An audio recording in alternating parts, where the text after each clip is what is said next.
সত্যিকার অর্থে আমার যে অনুভূতি সেটা হলো যে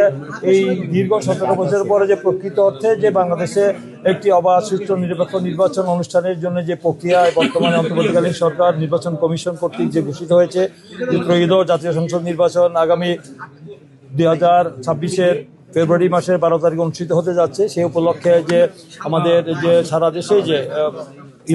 নির্বাচনের যে উৎসাহ উদ্দীপনা, যে আমেজ, যে স্বতঃস্ফূর্ততা আমরা লক্ষ্য করেছি, সেই রসদূর থেকে আমরা মনে হয় যে এই নির্বাচনটা ইতিহাসের একটি সেরা নির্বাচন হবে, একটি অবাধ সুষ্ঠু গ্রহণযোগ্য ইনক্লুসিভ ক্রেডিবল অংশগ্রহণ নির্বাচন হবে। যদিও এই নির্বাচন নিয়ে এই নির্বাচনকে বানচাল করার জন্য, পণ্ড করার জন্য, দীর্ঘায়িত প্রলম্বিত করার জন্য অনেক ষড়যন্ত্র চক্রান্ত, দেশি বিদেশি চক্রান্ত হচ্ছে। আশা করি সকল চক্রান্তের বেড়াজাল ছিন্ন করে কিন্তু এই দেশের জনগণ, এই দেশের গণতান্ত্রিক মানুষ, রাজনৈতিক দল, এই দেশের মানুষের যে স্বতঃস্ফূর্ত উদ্দীপনা এবং আমাদের যে ত্যাগ, এই যে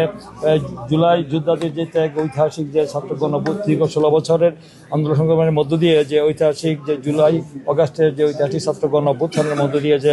আজকে যে নতুন বাংলাদেশ পেয়েছি, এক মুক্ত পরিবেশ পেয়েছি, গণতান্ত্রিক একটি ধারা সুস্থ শুরু হচ্ছে বাংলাদেশে। এই যে আমাদের মানুষের যে আইনের শাসন, বিচার বিভাগের স্বাধীনতা, মৌলিক অধিকার, ন্যায় বিচার এবং আমাদের মানুষের যে ভোটাধিকার এবং যে আমাদের সাংবিধানিক অধিকার এবং গণতান্ত্রিক অধিকার প্রতিষ্ঠিত হতে যাচ্ছে। আমি আশা করি যে এই নির্বাচনের মধ্য দিয়ে মানুষের আশা আকাঙ্ক্ষা পূরণ হবে।